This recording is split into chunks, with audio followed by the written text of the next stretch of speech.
Mesdames, Messieurs, bonjour. Très heureux de vous retrouver en direct de la Grande Halle de Cournon dans le cadre du sommet de l'élevage.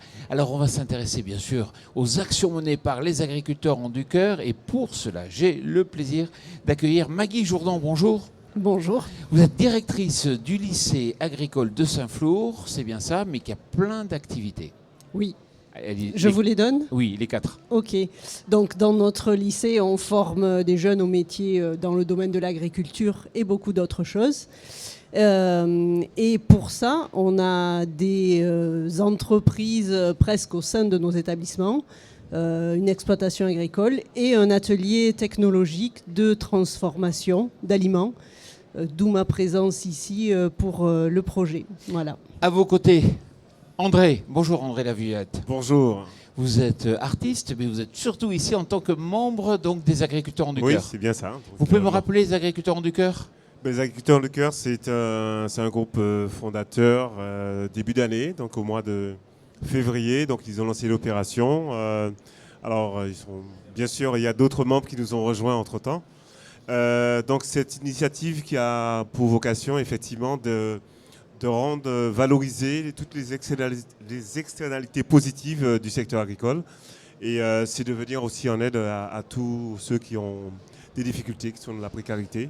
Donc c'est faire le pont, c'est pas le téléthon, mais c'est le téléthon agricole. Voilà. Donc venir en aide. Voilà. Et effectivement, vous appuyez sur des professionnels, puisque nous, on est là pour valoriser, pour stimuler, et on s'appuie sur des associations qui sont au quotidien donc des dons comme Solal pour le monde agricole, et aussi les banques alimentaires. Voilà, donc moi je suis Michel Renaud, je suis le président de la Banque alimentaire d'Auvergne, qui couvre les 4 départements de l'Auvergne. Voilà. Et j'ai le plaisir d'accueillir Jean-François Blanc, directeur marketing du sommet. Et je vous remercie, parce que justement, si on a pu mener chaque jour une action ici au sommet, c'est parce que vous avez dit, ok, banco, on part, on vous fait confiance et on vous accueille. Et merci à nouveau au nom des agriculteurs en du cœur. Mais si vous êtes là aussi, c'est pour nous donner peut-être quelques chiffres un peu de cette édition, cette 30e édition du sommet de l'élevage. Oui, donc cette 30e édition du sommet de l'élevage, déjà avant les chiffres, la première chose à dire, c'est qu'on était tous ravis enfin de pouvoir se retrouver en physique, en présentiel, de retrouver la vie d'un salon avec la convivialité qui est propre au sommet de l'élevage. Alors ensuite, quelques chiffres sur les 3 premières journées. Pendant les 3 premières journées, nous avons accueilli environ 75 000 visiteurs. On verra si cette dernière journée confirme les 3 premières. Donc sur les 3 premières journées déjà, c'est déjà un pari gagné. Bon, effectivement, il n'y a pas eu malheureusement donc l'édition l'an passé, mais vous avez quand même avancé, réfléchi. Il y a des innovations pour cette édition, 4 jours notamment. Alors 4 jours, le format du salon, format de salon que l'on a souhaité différent pour pouvoir accueillir dans l'avenir nos visiteurs et nos exposants dans de meilleures conditions et puis accueillir plus de monde également, espérer passer la barre des 100 000, à terme 110, 115 000 visiteurs. Voilà l'explication de ce nouveau format de 4 jours. Une grande halle agrandie. Un nouveau hall également qui va nous permettre là encore d'accueillir nos visiteurs et nos exposants dans de meilleures conditions et de faire progresser le nombre d'exposants sur notre salon. Une hall de 10 000 m2 financée en partie par le conseil régional, en partie par le groupe Gel Events et en partie par le sommet de l'élevage. Alors c'est vrai que peut-être c'était un peu plus compliqué pour les délégations étrangères, mais il y a eu quand même des étrangers qui ont pu venir découvrir le salon. Effectivement, il y a 1 mois de ça, 2 mois de ça, on pensait que nous aurions un visitorat étranger proche du zéro. Dans les faits, on ne bat pas les records que l'on a pu connaître les années précédentes, mais on a quand même accueilli des délégations d'Irak, des délégations mongoles, des délégations nigérianes, etc. Donc c'est pas nul du tout, loin de là. Et on peut se dire que ceux qui ont fait l'effort de venir jusque chez nous cette année étaient des délégations particulièrement intéressantes pour l'export de nos animaux. Et si on regarde un peu sur les différents salons, ce qui est intéressant, c'est que vous avez maintenu quasiment le nombre d'exposants malgré les incertitudes qu'on a pu avoir même durant l'été, alors que d'autres salons, il y a eu un écart quand même beaucoup plus important. Quasiment le nombre d'exposants de 2019, qui était notre année record. On doit terminer à 97%, quelque chose comme ça. Donc là encore, c'est un chiffre qui est inespéré et qui prouve que notre salon est assis sur de bonnes bases et fait le job. Échéance électorale oblige, un grand nombre de personnalités et de politiciens sont venus visiter le salon. Oui, alors là cette année, effectivement, ça a été le défilé. Alors, outre le ministre de l'Agriculture qui a fait sa visite officielle, on a pu voir passer des personnes comme Valérie Pécresse, comme Michel Barnier, Arnaud Montebourg, Marine Le Pen, etc. Voilà, donc ils étaient tous venus ici. Là encore, ça montre que notre salon a un retentissement médiatique suffisamment conséquent pour que toutes ces personnes-là viennent faire campagne chez nous.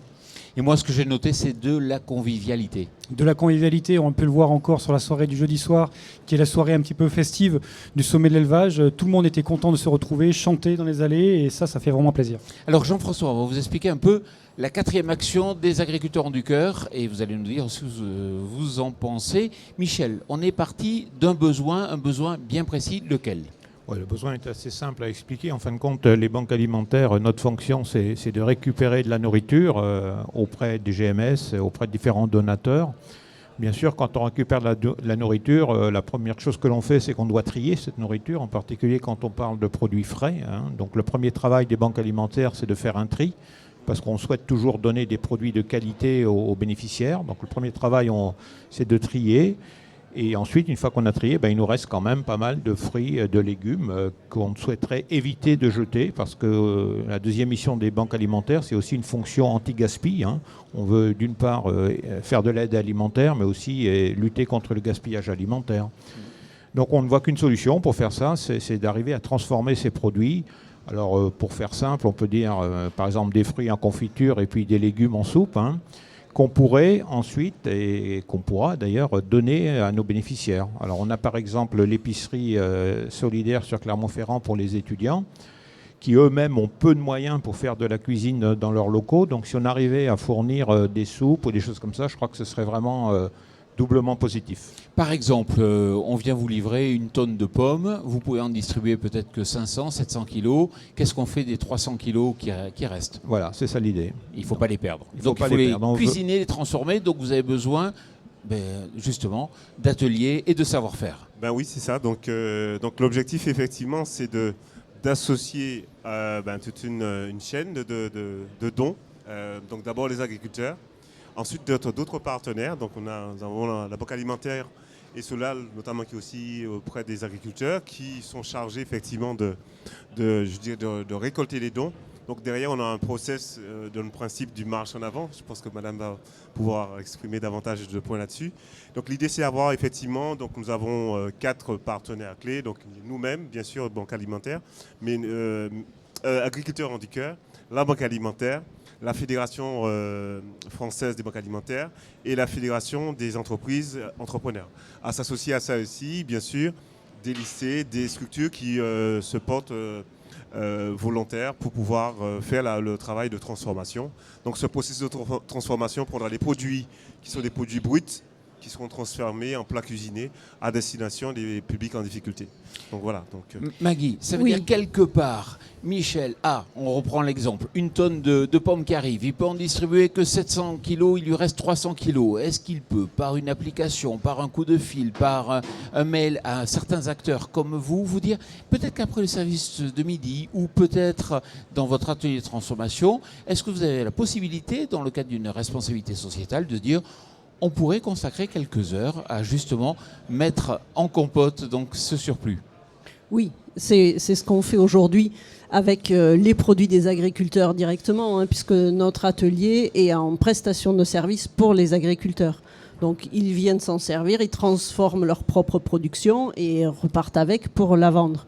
L'idée, c'est effectivement pourquoi ne pas accueillir des produits qui viennent de la banque alimentaire, les transformer et les reverser. Alors bien sûr, la prestation est payée par les agriculteurs. Là, il faut qu'on s'organise pour arriver à faire les choses. Voilà. Mais nous, on a la chance d'avoir des élèves, j'allais dire qu'on ne paye pas cher, il ne faut pas le dire comme ça, mais qui seraient ravis d'apprendre au travers d'une activité comme celle-là. Et puis en même temps, dans cette notion de solidarité, c'est quelque chose que vous faites déjà, il y a des contraintes, expliquez-nous comment ça se passe. Alors oui, c'est déjà quelque chose qui existe, c'est-à-dire il y a des banques alimentaires qui sont bien équipées avec des ateliers de transformation, qui sont capables déjà de faire ce genre de travail. Ce n'est pas encore le cas de la Banque alimentaire d'Auvergne, j'espère que ce sera le cas un jour, mais aujourd'hui ce n'est pas le cas. Donc la première option, ce serait d'avoir son propre équipement. Aujourd'hui, on ne peut pas, ce serait trop cher en investissement. La deuxième option, c'est de trouver du partenariat. Et comme on l'a dit, sur deux, moi j'imagine deux options. Une première option, ce serait d'aller vers des lycées, peut-être dans un cadre d'un travail associatif, expliquer, faire travailler les gens sur ce sujet. Et puis aussi, on cherche une deuxième voie qui est de trouver aussi des entreprises qui elles-mêmes font de la transformation, qui pourraient éventuellement mettre à disposition leurs ateliers. Parce qu'il ne faut pas oublier que l'objectif, c'est que nous sommes soumis à la réglementation alimentaire normale, si j'ose dire, des entreprises. Donc on est vraiment dans quelque chose, on veut faire quelque chose de professionnel. C'est pour ça qu'on doit s'appuyer sur des lycées professionnels, sur des entreprises qui soient capables de livrer service. Qui respectent les normes notamment et tout ce qu'il faut en termes de qualité. Cela dit, c'est vrai que même si vous investissiez dans un outil, aujourd'hui, supposons, si vous pouviez le faire, ça ne répondrait pas à tous les besoins parce que des fois, vous avez un type de produit et puis vous êtes équipé et pour un autre, vous n'êtes pas équipé. Bien sûr, il nous faut à la fois des produits, puis il nous faut aussi des compétences. Parce que il ne suffit pas d'avoir le matériel, encore faut-il avoir des gens qui soient suffisamment compétents pour correctement l'utiliser. Donc moi, je suis très, je dirais, heureux de trouver des partenaires éventuels pour tenter ce pilote. On voudrait démarrer modestement, donc on ne parle pas de faire des tonnes de confiture, mais on voudrait vraiment lancer un pilote. Apprendre à travailler, créer un réseau, travailler ensemble, après trouver les outils. Et le principe ici, c'est de créer en fait une initiative, une expérimentation, et puis charge à nous de nous revoir dans un an au sommet de l'élevage pour dire, ben voilà, on a fait ça, ça a fonctionné, ou pas, ou il faut l'améliorer de telle ou telle sorte, à charge de revoyeur. Absolument. Voilà, et on l'a fait d'ailleurs dans tous les autres projets qu'on a dévoilés ici. Alors, on a, moi j'en ai parlé au cabinet du ministre, ça effectivement, vous avez de suite répondu et je vous en remercie. Il y a des entreprises aussi qui répondent. Oui, tout à fait. Donc nous avons Antoine Wessner, dirigeant de la société, alors je ne vais pas écorcher l'orthographe, Sabaro, qui a accepté justement volontaire d'être une structure qui va se charger effectivement de contribuer à la transformation de ces produits. Donc voilà, d'ailleurs j'ai même pu ramener déjà la lettre d'engagement sur laquelle il a signé déjà. Donc voilà, c'est officiel, c'est une bonne nouvelle. Voilà, d'une structure en Auvergne qui accepte justement d'être partenaire de l'opération. Voilà, donc oui, excusez-moi, si je peux rajouter, Maggie. donc là, je suis là en mon nom du lycée de Saint-Flour, mais aussi dans l'intention d'associer tous les collègues de la région. Il y a 6 ateliers techno dans les lycées agricoles en région. Et j'espère qu'au travers de cette expérimentation, on pourra faire ce réseau à fond. Oui, on est très intéressé parce qu'on a plusieurs implantations en Auvergne. Pour faire simple, on est présent effectivement à Aurillac, on est présent aussi au Puy, d'où vient l'entreprise nommée, mais on est aussi présent dans l'Allier, Montluçon, Vichy, Moulins et puis Clermont-Ferrand. Donc on a pas mal d'implantations, donc on est intéressé sur plusieurs lieux. Et vous servez combien de repas Alors aujourd'hui, on a à peu près 35 000 bénéficiaires. Sur toute la région Auvergne. Ouais, toute la région Auvergne. Très, très clairement. Bon, ça y est, la mise en contact a été opérée grâce au sommet. Et puis on se retrouve dans un an et on fait le bilan de cette opération, c'est bien ça. Et j'en profite, Michel, pour dire, une des demandes, c'était d'avoir plus de contact avec le monde agricole. Objectif atteint ou pas? Je considère d'abord que j'ai passé 4 très très bonnes journées, donc je suis très content. Donc merci vraiment de nous avoir accueillis encore une fois. Et effectivement, une des difficultés pour nous, c'était d'avoir des contacts dans le milieu agricole. C'était, je ne sais pas, peut-être qu'on n'est pas très bon. Donc au moins maintenant, j'ai beaucoup de contacts et je trouve que c'est toujours plus facile ensuite d'engager des opérations quand on a rencontré les gens et quand on a déjà partagé le premier constat. Donc je repars optimiste pour les projets qu'on avait ciblés. Maggie Jourdan, merci beaucoup. André Laviolette, merci. Michel Renaud, merci. Et Jean-François Blanc, merci beaucoup de nous avoir accueillis ici, TV Agri, sur ce plateau. Et je vous remercie à vous de nous avoir suivis.